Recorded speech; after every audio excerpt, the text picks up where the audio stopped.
Hey guys, welcome back to my art channel. So for today's video, I'm going to be exposing my Manual Visual Technique 2 plates. So in the previous video, I shared my graphics number 2 plate. If you're interested in that, then I'll put the link down below. I also reacted to my Manual Visual Technique 1 plate in the previous video that I made, and also my graphics 1 plate that I first posted. So for today's video, panibagong subject na naman. It's the Manual Visual Technique 2. So for this subject, this is mainly about watercolor painting on watercolor paper. Ito yung pad na nabili ko. This is the watercolor... Ay, may one by one picture ko.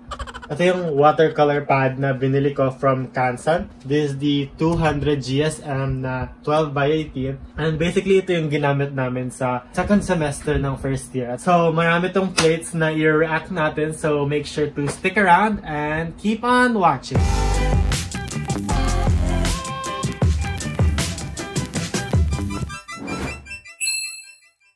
So, the first plate na ginawa namin is tong monochromatic na watercolor rendering of 3D objects. Ang ginawa namin dito is, meron kaming model, binigay sa amin na shapes lang siya.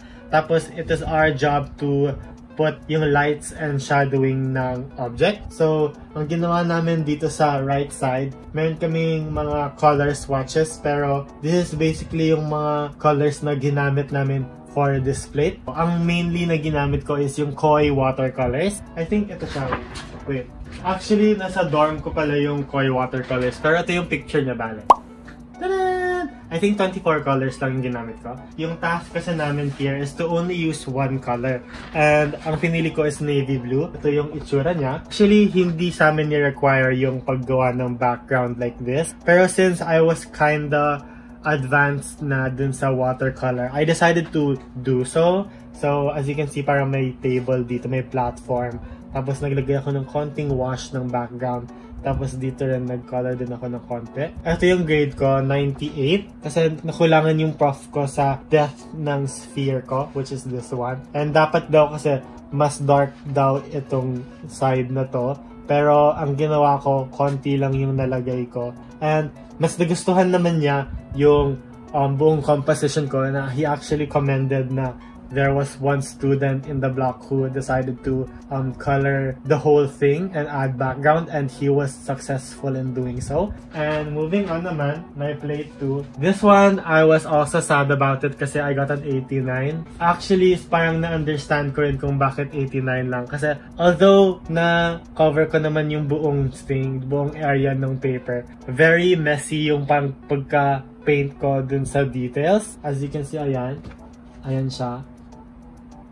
Ayan siya for a close-up of yung ginawa ko. Ang architecture kasi dapat daw, it's very realistic. Parang true to the actual image. And ang ginawa ko kasi parang, this was actually a picture of the Fountain of Wisdom sa UST-RT. Ito yung picture niya. Meron dun isang part sa fountain na parang may molding na ganito. So ayun siya bale. And I made it kinda messy, kaya siya naging 89. Pero there was some other people in my block who made it very, very nice, and maliit lang yung ginawa nila, pero maganda talaga, kaya naka 100 sila. And ako, 89 lang, which is, I understand naman. This is my plate 2, and for my plate 3 naman, this is when nag-explore na kami with other colors, and I got a 93 on my third plate. We mainly chose 12 colors, tapos mas magiging light siya as the circle goes farther. So, naging 92 lang siya, kasi as you can see dun sa mga colors ko, hindi siya parang flat color na they were expecting. Medyo makalat siya. As you can see, may mga parts na hindi ko na mix thoroughly, ganyan. Yung mga iba kasi, parang yung ginamit nilang paint is yung prang watercolors. Ito yung ginamit nila. Pero ito, hindi ko pa siya nagamit. As you can see, ganyan siya. They say na ito daw yung pinakamaganda na watercolor na gamitin para sa mga plates. Eh ako naman, I used yung Koi watercolors, and ito yung parang kinalabasan niya. It also depends on your technique kung paano mo gamitin yung paint. Pero based sa experience, maganda talaga yung prang watercolor sa paggagawa ng mga plates like this na makintab, malinis, at saka walang masyadong messy parts, choo-choo. So, ito basically yung plate 3 ko and I got a 92, which is okay na for me. So, for my next plate naman, this is the color chart na ginawa namin. For this plate, we were tasked to do like, parang a color swatch of like the whole color wheel using only 3 colors. Red, yellow, and blue lang ang ginamit namin. And, kunyari, for this column, 2 yellow. We painted this column yellow 2 times. So, 1, 2. Tapos, this one naman, the next one is 2 yellow din. So, we colored it 1, 2. Tapos, yung mga iba naman, as you can see here, 2 red, may 2 blue, tapos 1 yellow. So, ang main na gagawin mo is, you will paint it 2 times red, 1, 2, tapos 1 blue, 1. It's hard to explain pero basta the labels here denote kung ilang pahid ng color ang gagamitin mo. So, ito, 1 blue and 2 white. So, meaning 1 blue, 1, tapos 2 yellow, 1, 2. That will work for each row and each column. So, yun yung plate 4 namin. And, actually, yung plate na to, medyo na-stress kaming lahat kasi nung dumating yung grades, 87, parang nagulat yung lahat kasi medyo mababa. And actually, yung mga sobrang galing namin na artists sa block, sobrang baba ng grades nila kasi ang pagka-understand namin is the lighter the color swatch is the better. Pero ang gusto pala ng prof, the darker the better and the more vibrant the better. So, lahat kami, line of 8 lang yung nakuha namin and yung mga na darkan, yung mga nag-go on the dark route, sila yung mga line of 9, which is konti lang din kasi ang pagkakaintindi namin, dapat lighter siya para mas mataas yung grade. Hindi pala ganun yung case. If magagantong plate kayo, I feel like mas better na mas dark yung colors na gagamitin nyo. Actually, itong mga plates na itong mga previous plates, this was made nung face-to-face pa kami. So, this was pre-pandemic pa. And this plates naman was made online na lahat itong plates na to. So, 4 plates na face-to-face, tapos 6 plates na online na lang. This was my plate number 5, and this was my, parang the plate na I most enjoyed. Kasi, ito yung parang trees rendering. We did a top view ng trees at saka yung elevation view ng trees. So, I actually got 100 sa plate na to, kaya I was really parang happy. And I feel like I deserved naman yung 100 kasi yung parang yung requirement lang sa amin is I think 1, 2, 3, 4, 5, 6, 10 plan views ng trees and 3 elevation views ng trees. Pero I did 1, 2, 3, 4, 5, 6, 7, 8, 9, 10, 11, 12, 13, 14, 15, 16, 17, 18, 19. I did 19. I decided to fill in the other spaces kasi ayoko yung may mga space na malaki. So, naglagay ako ng mga extra trees there, ganyan. Tapos dun sa elevation view naman, ang kinakailangan lang is 3 elevation views. Pero I did 1, 2, 3, 4, 5, 6. Yun akong 6 kasi extra tayo, like that. Yeah, ganun lang.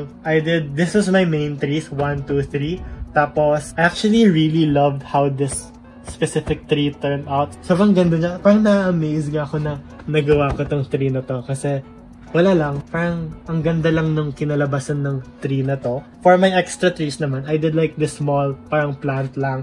Tapos this small pink tree at saka isang dead tree dito para to fill in the dead spaces lang. For this plate, I got a 100 which I am really proud of now. For this plate naman, I think nagka 96 ako. Basta line of 9. We were tasked to do like an entourage painting of people. Parang yung 3 lang, some in the elevation view at saka some naman top view. So, I did 1, 2, 3, 4, 5, 6, 7, 8, 9, 10, 11. I think 10 lang yung kailangan pero I did 11 para extra ganun. Lahat ng mga pictures na to, di naman kailangan na through your brain I used a reference sa Google para I can be guided sa kung anong drawing gusto ko or like kung paano kakalabasan ng painting ko. I got this from separate images sa Google and you can also do that para mas mag-guide kayo kung paano mag-drawing ng tao. Ganyan. So, I feel like I got, di ako nagka-perfect here kasi as you can see, very, di naman siya masyadong nice, pero hindi rin siya worth magkaroon ng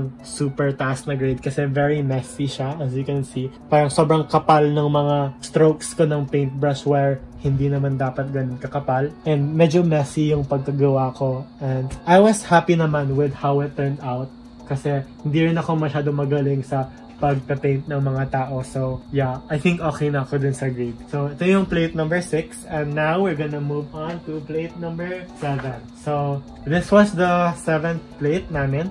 And we were tasked to do elevation views for the car.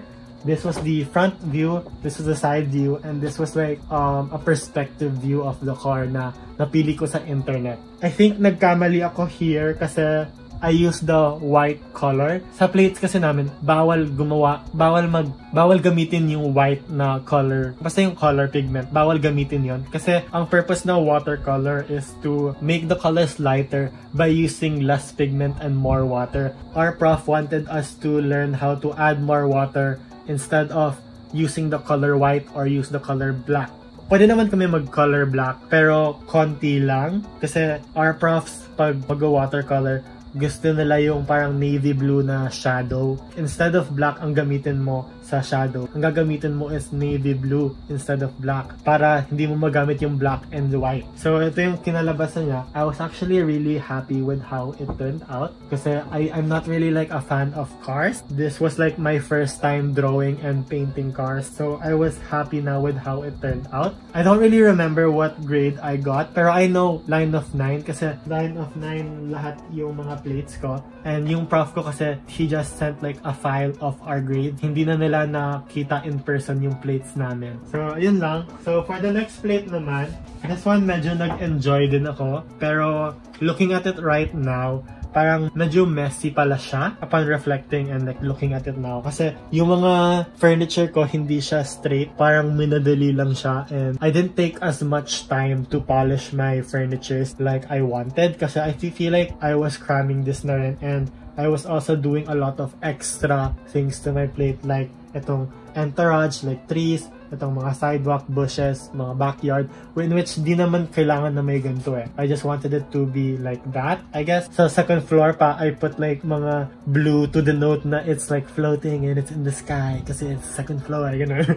I think hindi naman kailangan na ganito. Tapos I put pa birds. Like, what the heck? Yeah, I feel like if you wanna be extra, you can do this, pero hindi siya kailangan. I feel like what you should do is to focus more on polishing and really making yung mga furniture and tile work very neat para mas tumaas yung grade. Kasi yun yung parang tinitingnan ng prof more than yung mga extraness na ginilalagay mo na hindi naman kailangan. So, ito yung plate ko, na plate number 8. Yan, for your reference. And yeah, hindi ko rin alam kung ano yung grades ko here kasi nakalimutan ko na. For my second to the last plate naman, this was my favorite plate kasi I colored it in according to like the style na I wanted. I really like bohemian and colored walls. Like, as you can see, my background, may malaking arc than dark blue. And ito naman yung plate ko. And actually, this attracted parang a lot of people kasi they thought na it's a really nice work. Ito yung walls ko. I chose the green para to be more different sa iba. Kasi a lot of people go for the white lang na walls, brown walls, ganyan. Pero I wanted it to be green para to have like a statement color. I also made yung outside view mga parang orange-ish. Parang to the note na it's morning or like sunset. Tapos yung parang reflection din niya, as you can see dito sa tiles, parang may shadow yung walls. Tapos may sunlight na pumapasok. Dining table ko, tapos itong glass table, that is also yellow kasi the sky is yellow, kaya it's also yellow yung mga nagre-reflect. And I feel like that's what makes your grade higher. So like remember the small details kasi it also matters eh. Like yung reflection, yellow din ba yung light, kaya yung mga fruit baskets sa dining table to be more extra, ganyan. Tapos yung kitchen ko naman, I made it like a domino effect. Parang an accent wall. Ito yung ano ko, wood finish ko na mga cabinets. Tapos yung louvers ko na wood here sa ceiling. And yung mga paintings also na ako rin nag-isip. Bale. So, ayan siya bale. I also like yung pagka-finish ko ng weaving here sa upuan. Kasi parang alam mo yung banig na texture. Yun yung ginawa ko for that. Tapos, ayan, meron akong coffee here. Tapos mga pillow, mga vase, mga plants, mga snake plant, ganyan, and mga rug. Para ma-entice yung professor mo na you're giving more time to the plate para mas mapaganda yung plate. Which will ultimately give you a higher grade. This is my plate number 9. As you can see, very warm tone siya. Very bohemian, very lively. Kaya mataas yung grade ko. I got a 100 din for this. And for the last plate naman, it's this exterior perspective of yung plate na ginawa natin previously. So, basically, binigyan kami ng model ng professor namin. And we just had to color it lang. And we had to decide anong finish gagawin, anong finishes, yung roof finishes, yung wall finishes, yung cladding niya, at saka yung entourage niya, at saka yung trees. So, for this plate, I got a 98 lang. Kasi yung main thing na my professor pointed out is yung trees. Kasi parang sobrang minadali ko na siya. Ang pangit ng trees. As you can see naman, sobrang dark niya, at saka sobrang, alam mo yun, like, hindi ko masyadong pinansin siya. Kasi entourage lang naman siya, and I wanted to, my main focus to be here. Pero, ayun nga, nagka-minus ako kasi very messy yung paggawa niya. Here, yung mga background. Pero, I really liked how I did the entourage here. Parang may paving ako, may shrubs, may light post ako, tapos may fountain ako here. Tapos may mga stones pa ako here, tapos may background na may buildings, ganyan. Tapos may mga birds pa ako here. So, my grade was a 98 because of the trees lang ba. So, this is my plate for your reference lang. And yeah, actually, napansin ko rin yung window work ko here. Paintings ko sa window is hindi masyadong straight at saka hindi masyadong polished. And I think it also played a factor kung bakit may -2 ako instead of 100. So, ayan siya bale. So, ayun lang naman, those are my plates for Manual Visual Technique 2 watercolor plate. Yeah, and if you want to watch my previous exposing my plates vlog, I will be linking it down below. I already reacted to Graphics 1, Graphics 2, Manual Visual Technique 1 and 2.